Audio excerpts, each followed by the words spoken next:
प्यारे बुज़ुर्गों, माताओं, भाई और बहनों, मीराबाई जी जो कि बहुत ही मशहूर लेडी सेंट रही हैं, जिनका प्यार कृष्ण जी महाराज के साथ बहुत था, और फिर जैसे जैसे उनकी उम्र बढ़ती चली गई, उनकी ज़िंदगी में संत रविदास जी महाराज की दया मेहर हुई और ज़िंदगी का मकसद जो वो ढूंढ रही थी उन्हें मिल गया।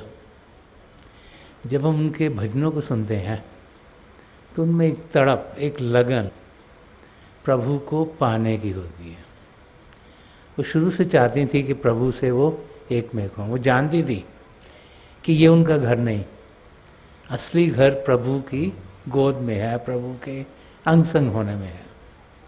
और ज़िंदगी भर उनको वही तलाश रही कि मैं पिता परमेश्वर को पाऊं, जिस मकसद से मैं इस धरती पर आई हूँ वो मेरा पूरा हो।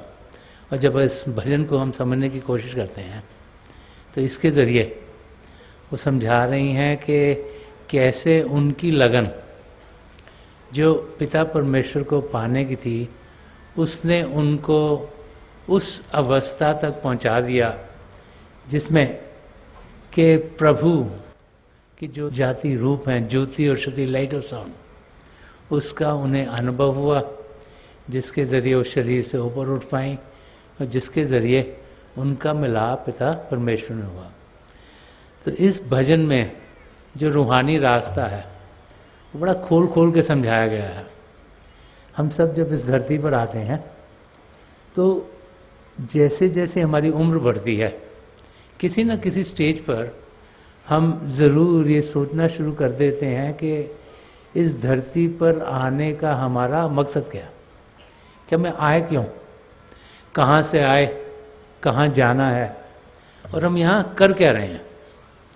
कि ज़िंदगी यही है कि सवेरे उठे, नहाए धोए, नाश्ता किया और काम पर चले गए। कोई गवर्नमेंट के लिए काम करता है, कोई ऑफिस में काम करता है, कोई अपना बिजनेस चलाता है, कोई बच्चों को पढ़ाता है।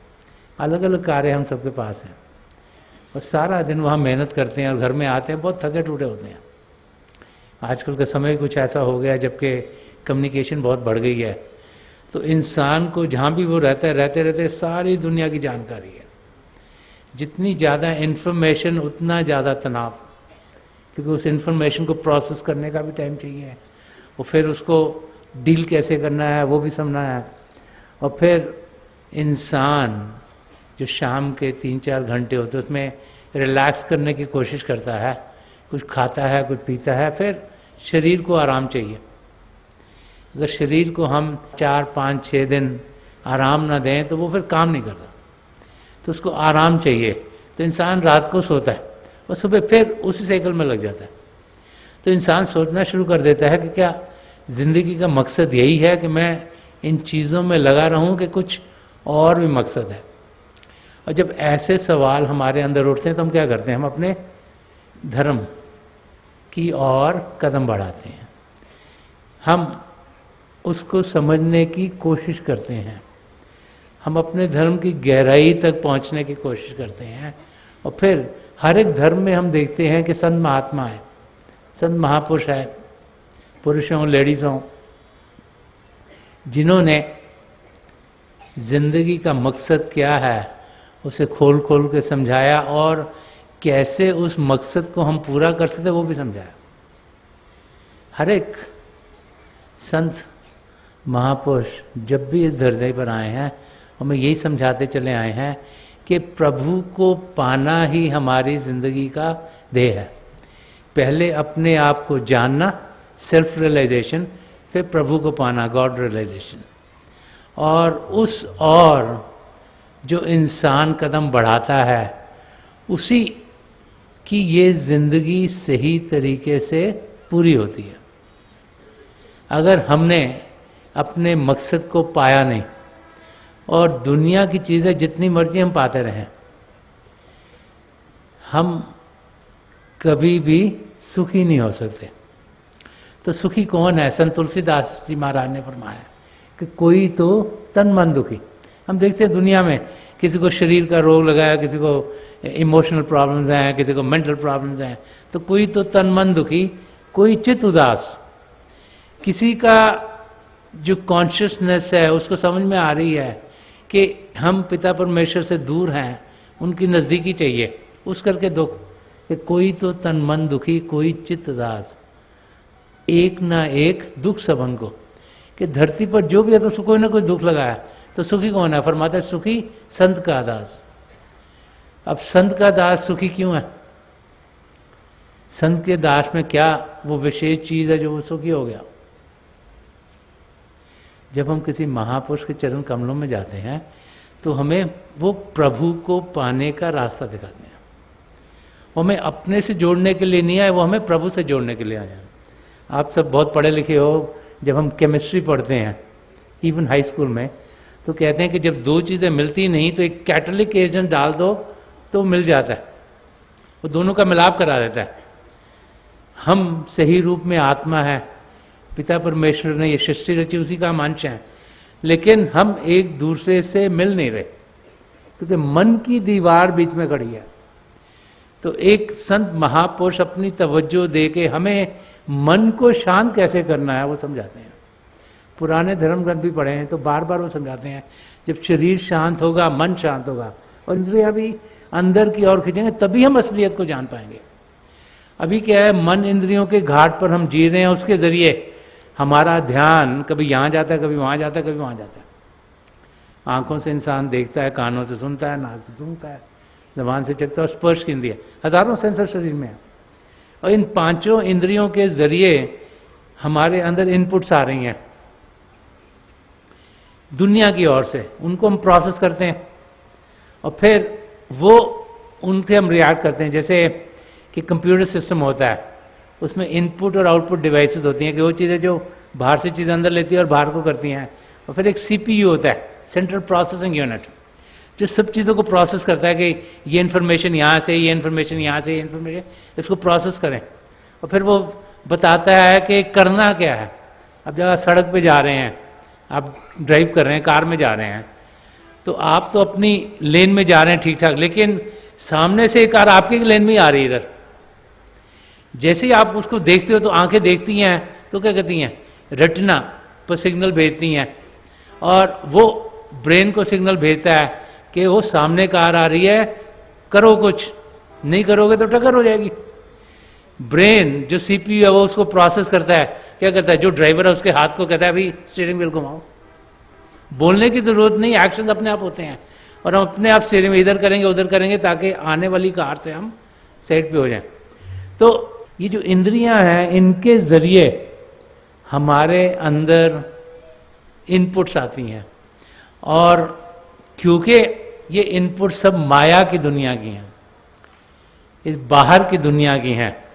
माया वो है जो असलियत में कुछ और है, देखने में कुछ और है। तो जब उसी घाट पर हम जीते हैं तो हम असलियत के लेवल तक पहुंच ही नहीं सकते। असलियत भीतर है, लेकिन ये मन माया के पर्दे उसके ऊपर पड़े हैं और हम मन माया के लेवल पर ही जीते हैं तो हम पेरिफेरी पर ही रह जाते हैं, अंदर तक पहुंच नहीं पाते। स्वामी विवेकानंद जी महाराज जो उनके गुरु थे, जो अपने 8-10 शिष्यों के साथ बैठे थे, तो उन्होंने एक सवाल किया, कहा कि अगर आप मक्खी हो और एक कटोरा शहद का पड़ा हो तो आप उनमें शहद कैसे खाओगे? शहद कटोरे में पड़ा हुआ है और आप मक्खी हो तो कैसे शहद खाओगे? तो सबने सोचा और जवाब दिया कि हम तो ना जो एज है कटोरे का उस पर बैठेंगे, यूँ टुक टुक करके खाते रहेंगे ताकि हम उसमें डूबे नहीं। तो उन्होंने हंसना शुरू कर दिया। उन्होंने कहा अगर ज़िंदगी का मकसद समझना है तो तुम्हें उसमें डुबकी मारनी पड़ेगी। जब उसमें सही तरीके से, पूरे तरीके से अपने आप को अर्पण करोगे तब असलियत क्या तुम्हें मालूम होगी। जैसे कि एक पतंगा शमा की ओर खींचा चला जाता है, वो ये नहीं देखता कि मुझे तकलीफ होगी, वो देखता है ये रोशनी है, ये अंधेरे से मुझे दूर लेके जा रही है, ये इससे मुझे लगाव है, वो उसकी ओर चला जाता है, कोई फिक्र नहीं करता क्या होगा। ऐसे ही हमें प्रभु की ओर बढ़ना। यही फरमा रही है कि मुझे लगन लगी प्रभु पावन की। एक ऐसी लगन, एक ऐसी पैशन, एक रूलिंग पैशन जो सबसे ज्यादा तीव्र हो, कि उससे तीव्र और कुछ ना हो। जब तक वो नहीं होगा प्रभु को पाने के लिए, हम प्रभु को भी पा नहीं सकते। तो मीराबाई जी कह रही कि मेरे अंदर मुझे लगन लगी प्रभु पावन की, कि मेरे अंदर, ये तो प्रभु की देन हुई कि लगन लगी। उन्हीं की देन होती है तभी हम उनसे प्यार कर सकते हैं, उन्हीं की देन होती है तभी हम उनकी ओर खिंचते हैं, उन्हीं की देन होती है तभी हमारे कदम अपनी मंजिल की ओर बढ़ते हैं। तो समझा रहे हैं कि मुझे लगन लगी प्रभु पावन की, कि ऐसी लगन हम सबको लगनी चाहिए। जब तक वो लगन नहीं होगी, पैशन नहीं होगी, हम कुछ कर नहीं सकते। अगर आपने डॉक्टर बनना है, आपको लगन होनी चाहिए मेरे को डॉक्टर बनना है। आपने इंजीनियर बनना है, आपको लगन होनी चाहिए मुझे इंजीनियर बनना है। आपने लॉयर बनना है, आपको लगन होनी चाहिए मुझे लॉयर बनना है। कुछ भी जिंदगी में करना हो, अगर उसकी लगन होगी तो आदमी सक्सेसफुल होगा, क्योंकि फिर उस और आप पूरे ध्यान से जाएंगे। और अगर प्रभु को पाना है तो प्रभु के लिए लगन होना हम में बहुत ही जरूरी है। ये मीराबाई जी यहाँ समझा रही हैं। वो कह रही मेरे अंदर लगन लगी प्रभु को पाने की और पावन की घर आवन की। दूसरी चीज समझने की क्या है कि ये दुनिया हमारा घर नहीं है।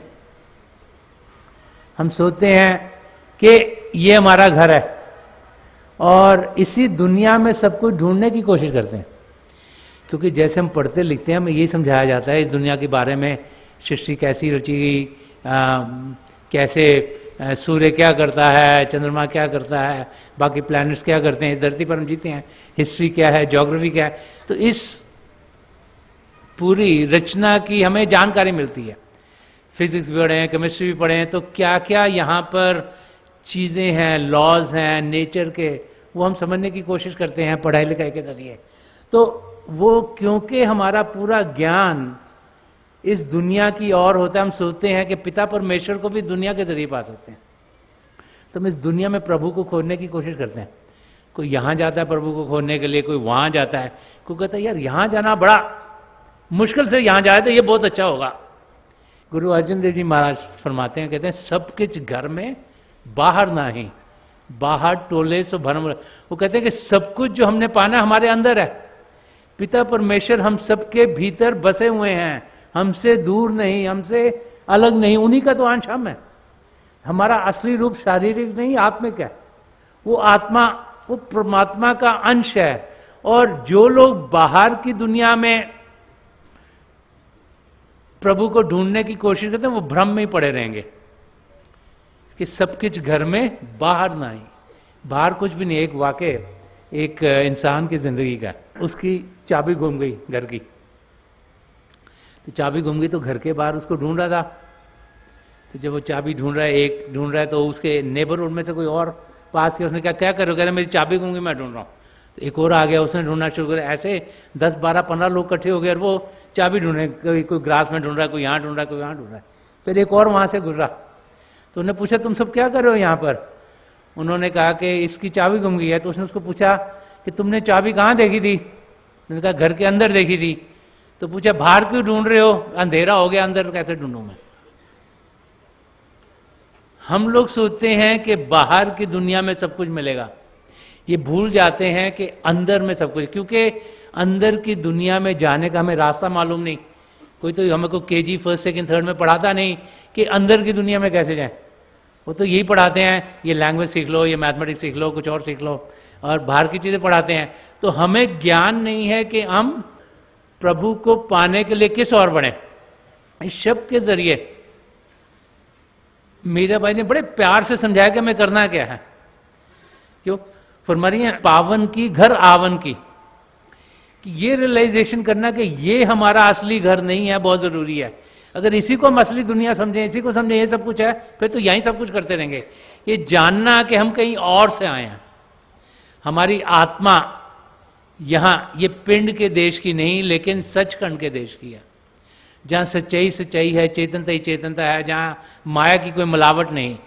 जब ये जानकारी होती है फिर अपने घर जाने की लगन इंसान के अंदर खुद ब खुद जागृत होती है। वो चाहता है मैं अपने घर जाऊं, वो चाहता है कि मैं असलियत को जानूं, वो चाहता है कि मैं प्रभु के अंग संग हूं। क्योंकि हर एक को मालूम है कि जब भी हम ये अनुभव करते हैं प्रभु हमारे अंग संग हैं, हम सुखी रहते हैं। जब हम मंदिर में जाते हैं, गुरुद्वारे में जाते हैं, गिरजे में जाते हैं, सिनेगॉग में जाते हैं, किसी भी प्लेस ऑफ वर्शिप में जाते हैं, तो हम बड़े शांत होते हैं। क्यों?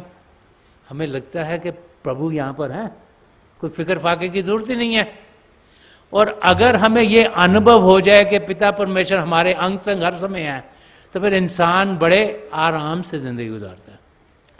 तो असली घर में जाना, वहां पर पहुंचना, उसका ज्ञान होना बहुत जरूरी है।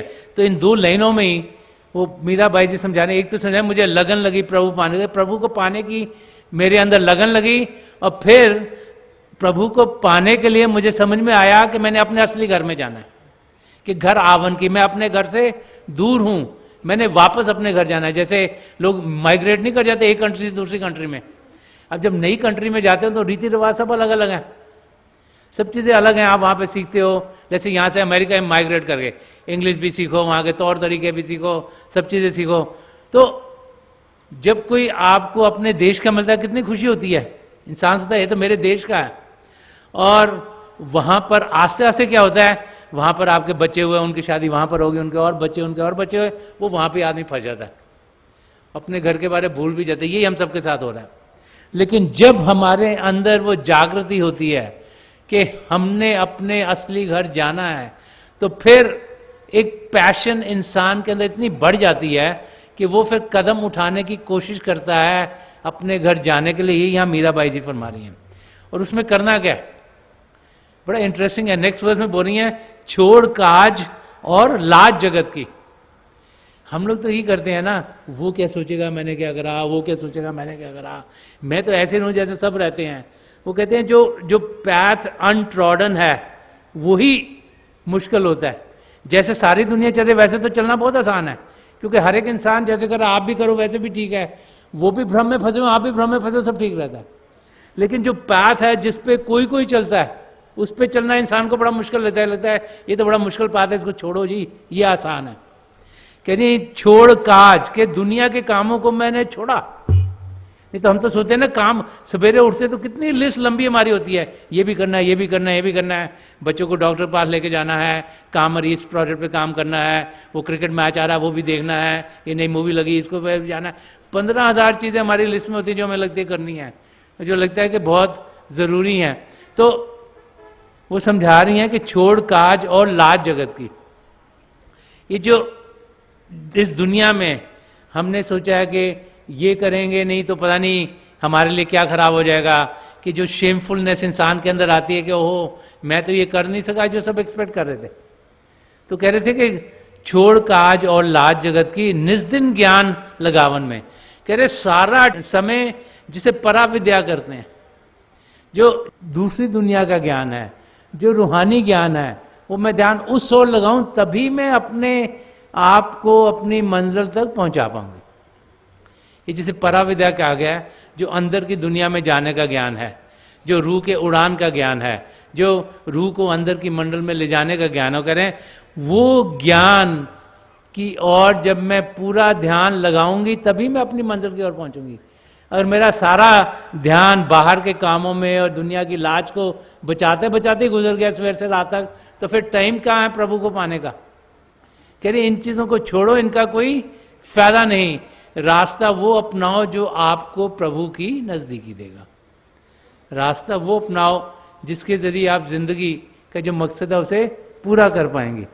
और जब उस रास्ते पर चलो जिसमें कि कैसे रूह की उड़ान होती है, कैसे हम अंदर के मंडलों में जाते हैं, कैसे जो पिंड के आगे अण्ड का देश है, अण्ड के आगे ब्रह्मांड का देश है, ब्रह्मांड के आगे पार ब्रह्म का देश है, फिर सचखंड का देश है जहाँ पिता परमेश्वर से जाकर हम मिलते हैं। तो कैसे इस यात्रा पर हम जाते हैं उसके बारे में आगे समझा रही है कि सूरत उजाली खुल गई ताली। कह रहे हैं कि जब मुझे अंदर की दुनिया का रास्ता मिला तो क्या हुआ कि सूरत उजाली, कि सूरज जगमग जगमग होनी शुरू हो गई। मैंने प्रभु की रोशनी के दर्शन किए। कैसे कि खुल गई ताली की, ये जो शिव नेत्र है, 10वां द्वार है, सिंगल है, थर्ड आई है, ये खुल गया। ये कैसे खुलता है? जब एक पूर्ण महापुरुष अपनी तवज्जो देते हैं, हमें नाम की देन देते हैं। नाम देन क्या है? नाम देन में एक पूर्ण महापुरुष की तवज्जो, उनकी कमाई का हिस्सा जो हमें मिलता है, ताकि ये 10वां द्वार शिव नेत्र जो हमारा बंद है ये खुल जाए, ताकि हम अंदर की दुनिया में बढ़ने के लायक हो जाएं। इस समय हम बाहर की दुनिया में बढ़ने के लायक हैं, लेकिन अंदर की दुनिया की कोई जानकारी नहीं। तो फरमा रही हैं कि सूरत उजाली खुल गई ताली के। जब ये दिव्य चक्षु खुला, तब जो प्रभु की ज्योति है उसके मैंने दर्शन किए, तब मेरी जिंदगी में उजाला हुआ। जो अंधेरी रात थी वो हटी और मैं असलियत की ओर बढ़ना शुरू हो गई। जब तक ये शिव नेत्र खुलेगा नहीं, 10वां द्वार खुलेगा नहीं, तब तक हम अंदर की दुनिया में बढ़ नहीं सकते, क्योंकि ये गेटवे है बाहर की दुनिया। 2 आंखों से हम बाहर की चीज़ें देखते हैं, 2 कानों से बाहर की चीज़ें सुनते हैं, नाक से सूंघते हैं बाहर की चीज़, जुबान से चखते हैं। तो ये जो इंद्रियां हैं बाकी की, ये बाहर की दुनिया, इवन सेंसर्स भी बाहर की दुनिया की ओर खोलते हैं। लेकिन ये 10वां द्वार बाहर नहीं, अंदर की दुनिया में खुलता है। तो इसका खुलना बहुत ज़रूरी है। ये जो बंद है दरवाजा, इसकी चाबी चाहिए ताकि ये खुले। और वही यहाँ फरमा रहे हैं कि सूरत उजाली खुल गई ताली, कि जो ताला लगा हुआ है खुल गया। हमारे सदगुरु के पास चाबी है, जिन्होंने ताला खोल दिया ताकि हम असलियत की जानकारी पा सकें। ये शिव नेत्र खुला, 10वां द्वार खुला और अंदर उड़ान करने का हमें तरीका मिला, उनकी मदद मिली, जिसके जरिए हम अंदर की दुनिया में गए। और आगे फरमा रही हैं कि गगन महल में जावन की, कि सूरत उजाली खुल गई ताली, शिव नेत्र खुला, रोशनी देखी, और फिर क्या हुआ? गगन महल में जावन की, कि जो अंदर के महल हैं, जिसे चिदाकाश कहा जाता है। एक तो आकाश है ना बाहर दुनिया में, एक अंदर का जो आकाश है उसको चिदाकाश कहा जाता है। तो अंदर में इंसान रोशनी देखता है, प्रभु के शब्द को सुनता है, उसके जरिए उसको पकड़कर अपने सदगुरु की मदद से हम पिंड से अण में जाते हैं, अण से ब्रह्मांड में जाते हैं, ब्रह्मांड से पार ब्रह्म में जाते हैं और फिर सचखंड में पहुंचते हैं। यही अंदरूनी यात्रा है। इस यात्रा पर हमने जाना है, इसके लिए प्रैक्टिस चाहिए। जब तरीका मालूम हो गया कि कैसे हम अंदर की दुनिया में जा सकते हैं, फिर रोज़ाना समय निकाल कर जब हम अभ्यास के लिए बैठेंगे तो हमारे कदम हमें अपनी मंजिल की ओर लेके जाएंगे। तो यहाँ पर मीराबाई जी समझा रही हैं कि जब उनकी लगन बढ़ी, जब वो अपने घर जाने के लिए उन्होंने सोची, जब लोक लाज की फिक्र नहीं की और जाना कि ये रास्ता ठीक है, इसमें मेरे को चलना है। तो जब हम कदम असलियत की ओर बढ़ाते हैं तो ज़रूर तकलीफें इंसान की ज़िंदगी में आती हैं, लेकिन रास्ता वो अपनाना है जो हमें अपनी मंजिल की ओर लेके जाएगा। और इसीलिए समझा रही हैं कि सूरत उजाली खुल गई ताली, गगन महल में जावन की, के जब 10वां द्वार खुला तो जो अंदर की दुनिया है, जो अंदर के मंडल हैं, उनमें मुझे जाने का तरीका मिल गया। सदगुरु की दया मेहर से मैं उनमें जा सकी। और जब उनमें गई तो वहाँ पर जो मैंने रोशनी देखी और वहाँ का जो शब्द सुना, तो उसमें मैं जगमग जगमग हो गई, खुश हो गई, क्योंकि ऐसी कुछ चीज़ मैंने पहले दुनिया में अनुभव नहीं की थी। तो जब हम अण में जा सकते हैं, हम ब्रह्मांड में जा सकते हैं, पार ब्रह्म में जा सकते हैं, हम सचखंड में जा सकते हैं, तो आप सोच सकते हो कि अंदर कितनी खूबसूरती है, कितना आनंद है। और वही महापुरुष चाहते हैं हम अनुभव करें, ताकि हम 84 लाख जिया जी उनसे छुटकारा पाएं और अपनी आत्मा का मिलाप परमात्मा से कराएं। तो मीराबाई जी यहाँ आगे फरमा रही हैं कि गगन महल में जावन की, के सूरत उजाली खुल गई ताली। जब ये शिव नेत्र खुला, जगमग जगमग हुई और अंदर के मंडलों में जाने का मुझे तरीका मिल गया। फिर कह रही हैं झिलमिलकारी ज्योति निहारे, जैसे बिजली सावन की। वो एग्जाम्पल बाहर की दुनिया का देना पड़ता है, क्योंकि अंदर में इतना कुछ होता है, बाहर से रिलेट करना बड़ा मुश्किल है। कहते हैं कि जब सावन के महीने में बिजली कड़कती है, रोशनी दिखती है, बड़ी खूबसूरत लगती है। वो कह रहे हैं कि ऐसे ही अंदर इतनी ज्योति थी, इतनी ज्योति थी, इतना जगमग था कि झिलमिलकारी ज्योति निहारी, कि उस रोशनी को मैं देखती रही और देख के निहाल होती रही, क्योंकि वो मुझे खुशी दे रही थी, मुझे आनंद दे रही थी। कि जैसे बिजली कड़कती है और सावन के महीने में बादल गरजते हैं, फिर बिजली कड़कती है और रोशनी हो जाती है, एकदम अंधेरे के बाद, तो ऐसे लगा कि अंधेरे में रोशनी रोशनी होगी, कि जिंदगी का ध्येय क्या है वो समझ में आना शुरू हो गया, और असलियत क्या उसकी जानकारी हुई, और जिसे एनलाइटनमेंट कहते हैं वो होनी शुरू हो गई। और आखिर में फरमा रहे हैं कि भाई मीरा के प्रभु गिरधर नागर के कह रहे हैं जो मेरे पिता परमेश्वर कौन है, गिरधर नागर, और हरक निरक गुण गावन की। तो वो कह रहे हैं कि उनके जरिए जिसे ज्योति और श्रुति कहा गया है, हरक निरक गुण गावन की, के ज्योति और श्रुति का मुझे अनुभव हुआ। ज्योति और श्रुति शब्द के दो हिस्से हैं, एक लाइट और एक साउंड। कबीर साहब ने भी गुरबाणी में फरमाया कि अव्वल अल्लाह नूर उपाया, कुदरत के सब बंदे, एक नूर ते सब जग उपजा, कौन भले कौन मंदे। तो कबीर साहब फरमाते अव्वल अल्लाह, उसको अल्लाह कहें, वाहेगुरु कहें, परमात्मा कहें, गॉड कहें, ईश्वर कहें, जेवा कहें, किसी नाम से पुकारें, वो सबसे पहले थे। नूर उपाया, उसे नूर कहें, होली वर्ड कहें, शब्द कहें, ज्योति और श्रुति कहें, क्रिएटिव पावर कहें, कि अव्वल अल्लाह नूर उपाय, कुदरत के संबंध है। तो हम सब तो उसी नूर से आए हुए हैं। प्रभु ने सारी सृष्टि रची, प्रभु का हम अंश हैं, तो हम में कोई ऊंचा नहीं, कोई नीचा नहीं, कोई बड़ा नहीं, कोई छोटा नहीं, हम सब एक ही हैं। इसीलिए संत कृपाल सिंह जी महाराज फरमाते थे, एक बनो नेक बनो, नेकी का रास्ता इख्तियार करें और प्रभु से एक बने। जब प्रभु से एक बनते हैं तो खुद ब खुद हमारे अंदर से वो भावना उठती है कि अगर हम अपने अंदर प्रभु के दर्शन कर सकते हैं तो और भी तो कर सकते हैं, औरों के अंदर भी तो प्रभु हैं, हमारे अंदर हैं तो बाकियों में क्यों नहीं होंगे। तो जब किसी और को देखते बड़े प्यार से देखते हैं, जैसे संत दर्शन सिंह जी महाराज ने फरमाया है कि गले लगा लो हर इंसान को कि अपना है, चलो तो राह गुजारों में बांटते हुए प्यार। तो जिंदगी ऐसी हो जाती है कि हर एक अपने ही लगता है, और फिर प्यार से इंसान जिंदगी गुजारना शुरू कर देता है। प्रभु प्रेम के महासागर हैं, प्यार के महासागर हैं। हमारी आत्मा उनका अंश होने के नाते उसी महासागर की एक बूंद है, वो भी प्रेम से भरपूर है। और महापुरुष समझा गए कि प्रभु को पाने का रास्ता भी प्रेम का रास्ता है। जिसने प्रेम किया उसी ने पिता परमेश्वर को पाया। तो यहां पर, और प्रेम का दूसरा नाम लगन है। भक्ति, लगन, प्रेम, ये सब कनेक्टेड है। जब तक लगन ना हो प्रेम हो नहीं सकता, जब तक लगन और प्रेम ना हो भक्ति हो नहीं सकती। तो ये सब इंटरकनेक्टेड हैं। जब इंसान के अंदर जागृति आती है, जब पिता परमेश्वर चाहते हैं हम उनकी ओर बढ़ें, हमारे अंदर एक चिंगारी से डालते हैं, तो फिर हम मेहनत करते हैं। मेहनत करना हमारा फर्ज है, प्रभु को बुलाना उनका फर्ज है, लेकिन मेहनत तो हमने करनी है। जब हम मेहनत करते हैं तो हम पिता परमेश्वर को जरूर पालेंगे। यही इस शब्द के जरिए मीरा बाई जी हमें समझा रही हैं। मुझे लगन लगी प्रभु पावन की, कि लगन जब लगी प्रभु पावन की तो हुआ क्या कि आखिर में जाके वो कह रही हैं कि मैंने प्रभु के शब्द के साथ मुलाकात कर ली, उसके साथ मैं जुड़ गई।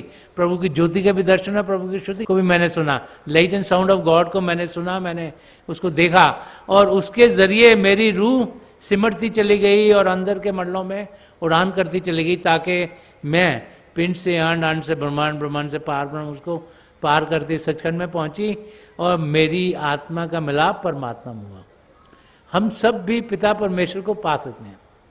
हम किसी भी धर्म में बिलीव कर रहे हों, हम किसी भी स्टेटस पर हों, हम चाहे पढ़े लिखे हों चाहे ना पढ़े लिखे, इसका कोई फर्क नहीं पड़ता। हमारे अंदर एक लगन होनी चाहिए पिता परमेश्वर को पाने की, और जिसके अंदर वो लगन जागृत हुई, जिसके अंदर प्रभु के लिए प्रेम जागृत होगा, वो अपनी मंजिल तक जरूर पहुंचेगा।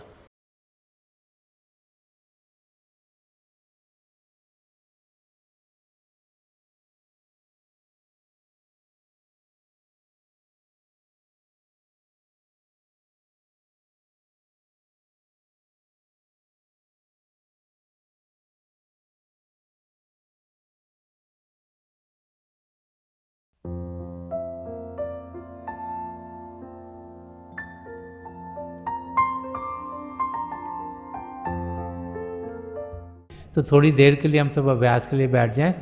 आप जहाँ भी बैठे आराम से बैठिएगा, अपनी आंखें बंद कर लीजिएगा। ये आई बॉल्स आँखों के डरने सीधे सामने फोकस हो, जैसे हार्ट से सामने आप फोकस हो। आंखें बंद,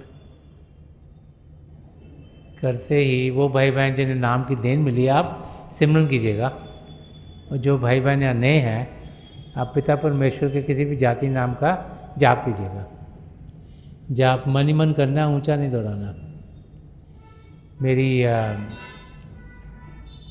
प्रभु के चरण कमलों में, और जो पिछली संचय के महापुरुषों हैं हजूर बाबा सावन सिंह जी महाराज, परम संत कृपाल सिंह जी महाराज और दयाल प्रसन्न दर्शन सिंह जी महाराज के चरण कमलों में यही प्रार्थना है कि जो जो हम सबके लिए बेहतर हो ये महापुरुष हमें दें, हमें सबके साथ जोड़ें और हमारे भीतर प्रभु की ज्योत के हमें दर्शन करवाएं। थोड़ी देर में मैं आपको इस बैठक से उठाऊंगा और मेरी शुभकामनाएं आप सबके साथ हैं।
छोड़ दीजिए जी, प्लीज़ लीव ऑफ।